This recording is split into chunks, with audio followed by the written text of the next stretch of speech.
Cameras all good? James, you going to go first? Yeah, sure.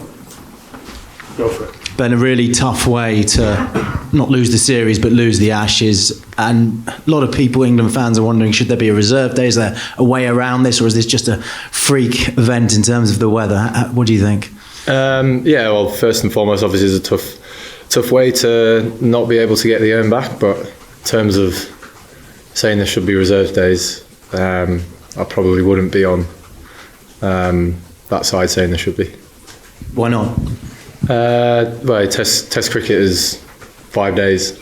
I understand there being a reserve day for a World Test Championship because you obviously want a winner at the end of that. But yeah, I don't see there ever being a day where there's a reserve day for like Test matches in a series like this. Some people also questioning whether the tradition of retaining the urn is fair and should continue. Looking for a headline here, aren't you? Well, their questions being asked.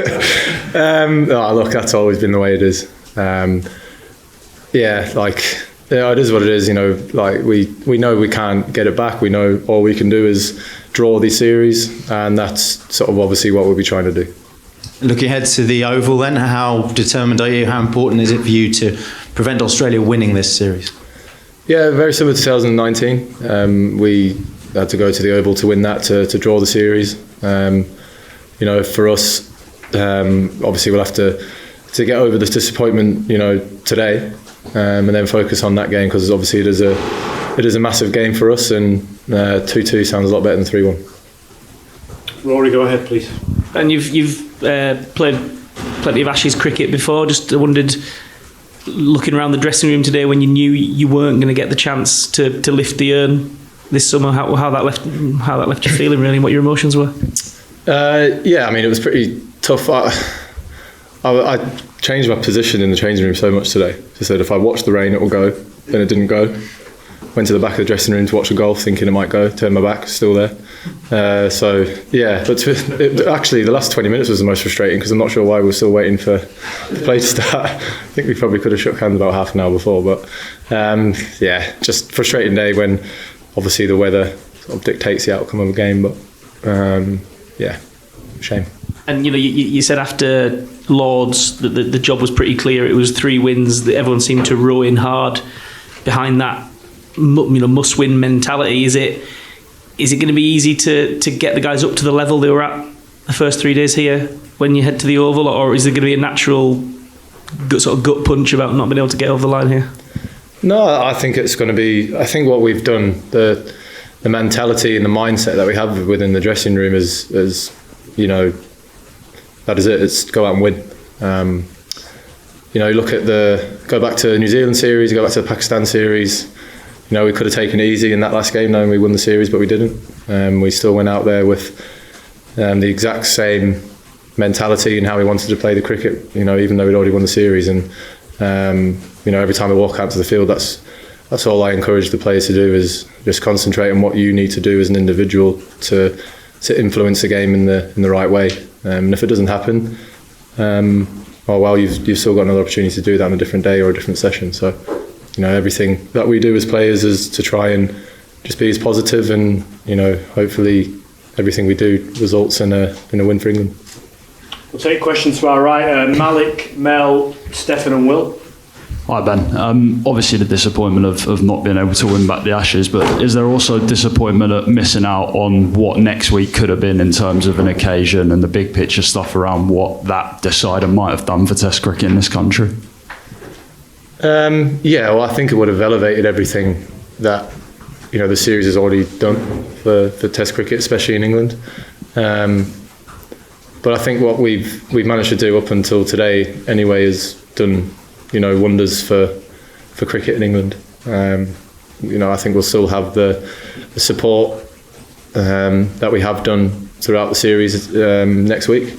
There's no doubt if we managed to get the result of this game, the next week would have been a very, very special week in the history of not just Ashes cricket but English cricket. So, we'll be treating it as every other game, and I hope that the support we get would still be there or thereabouts the same if it was 2-2. Mel, go ahead. Ben, how much do you take from, I guess, how much you were on top of this game and on top of Australia in this game, and then also the win at Headingley? Does that help going into the last game of the series, even though it's obviously the disappointment of a draw here? Yeah, I think you look at the pressure that we obviously came into Headingley and this game with, about both of those games being must-wins, and I think in particular the cricket that we did get in this game was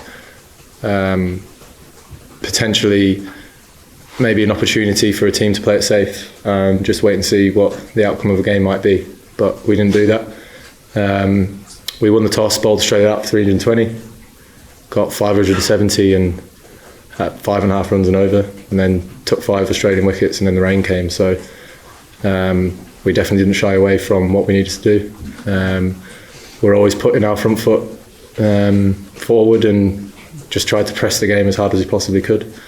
And that's obviously, as a captain, is very proud to look back on as a leader of the 10 other guys who were out there. So look, I'm incredibly proud of what everyone did when we had the opportunity to go out there and play cricket, and it's just unfortunate that we've only managed to get 3 hours in over the last 2 days. And just obviously as captain, you're going to have to help get this team out. Is there anyone who helps you get up then over the time?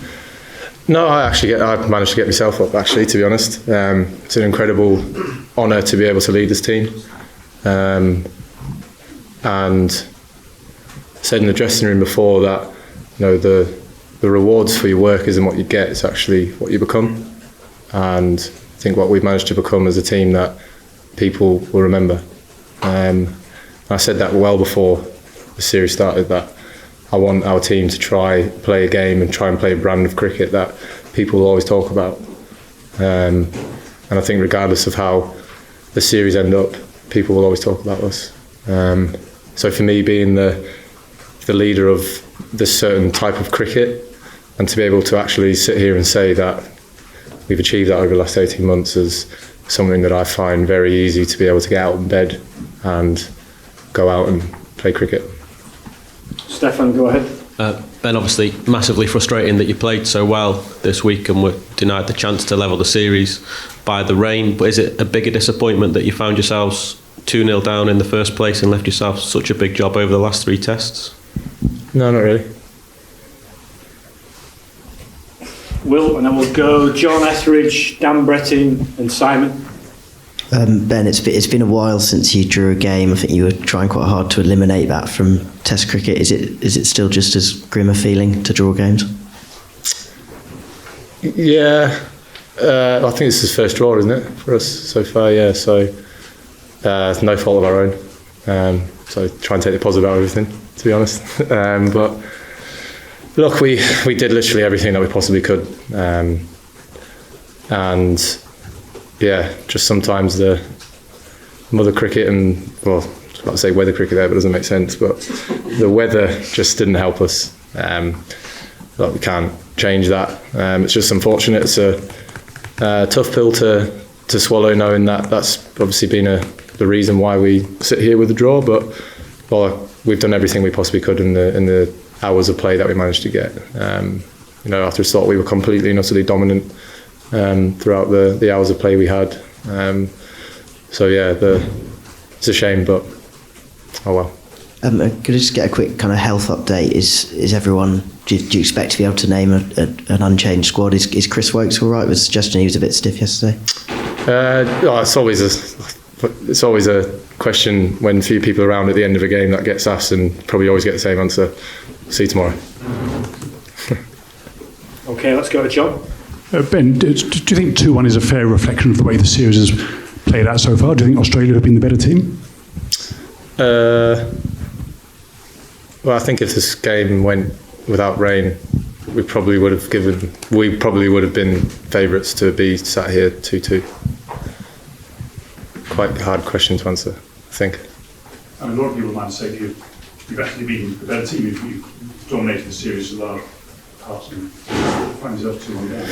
Yeah, I think the way to answer that is, like, you look at the games before this one, it's come down, all the games have been so tight, and it's come down to the moments where one or the other team needs to be better in those moments. And the first 2 games, Australia were better than us in those moments. I think they were very small, but those small moments that the opposition win over you is probably the factor which gives them the result. And I think the first 2 games, that's what happened there.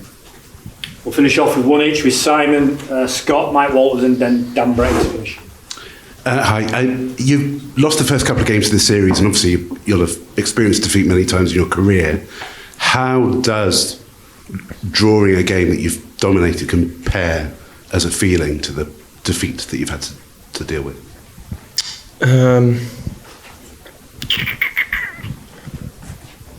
Yeah, I think they're sort of completely different. Where the first 2 games we lost, we obviously played some brilliant cricket in those games. We played some, cricket that we knew we could have been better at. Whereas this game, I can't actually look back and say, could have been better there, because I think we're pretty much perfect throughout the whole game where we played. As I said earlier, bowling Australia out and then scoring the runs we did at the pace that we did. Can't really say we got anything wrong, to be honest, throughout this game. So yeah, it is a bit tough to say we ended up with a draw when we've dominated the cricket that we managed to get in. Ben, I know you say that Australia won the key moments in the first 2 games, and ultimately that's what sort of decided the fate of the series. Are there moments or specific moments that you regret or wish you had over from those first 2 games, whether it's, the batting on day 2 at Lords or declaration at Edgbaston or missed chance? I don't know. Are there certain things you look at and you think, I wish I had that over? Yeah, probably the catch I dropped off Nathan Lyon. Yeah. Yeah, honestly, that's an honest question. Yeah. Any others, or is that just the one that sticks out to you? I think that's probably the biggest one, to be honest. Yeah. Mike, and then we'll finish with Dan. Thank you. Is this the worst you've felt as an England captain, sitting here now, knowing the Ashes are gone? It's tough to feel bad as an England captain. Fair enough. Dan, last one, please. Thank you.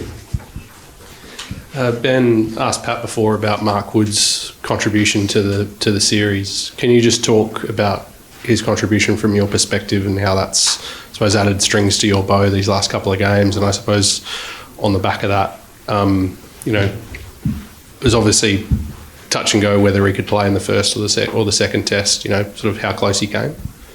Yeah, look, he's been so impressive. Obviously having someone who has the ability that he has with the ball, to bowl as fast as he does, is obviously a massive weapon for any team to have. Obviously the impact he had at Headingley and with his 5 wickets, and even here, just that the spell where you got Smith and Travis out, massive game changer for us there. 2 massive players for Australia in the middle order there, and I think having that X factor, as we call it in sport, is obviously a huge thing to have as a captain, where things just sort of looking a bit dry and you're going like, where am I going to get a wicket from? You can just throw the ball to Woody, and you just feel like he's just going to create a chance when he's got the ball, but also the partnership in which he bowls with the person at the other end. You shouldn't underestimate when Woody's bowling as fast as he does, that actually the pressure's always on the batsman when they face the ball at the other end as well. So yeah, it's great to have someone like Woody in your team who can bowl like he does.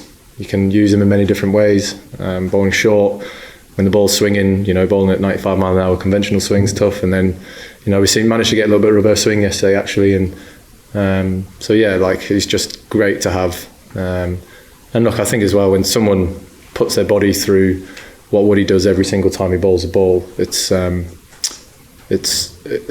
quite obvious. You can see why these people get injuries, because it's a hard thing bowling. Not that I do it anymore, but it's probably why.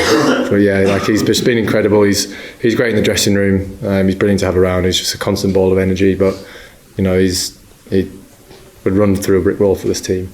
And if he's 80%, 85% next week, he'll still be chomping at the bit to get a game. In the first 2 tests, how close he was?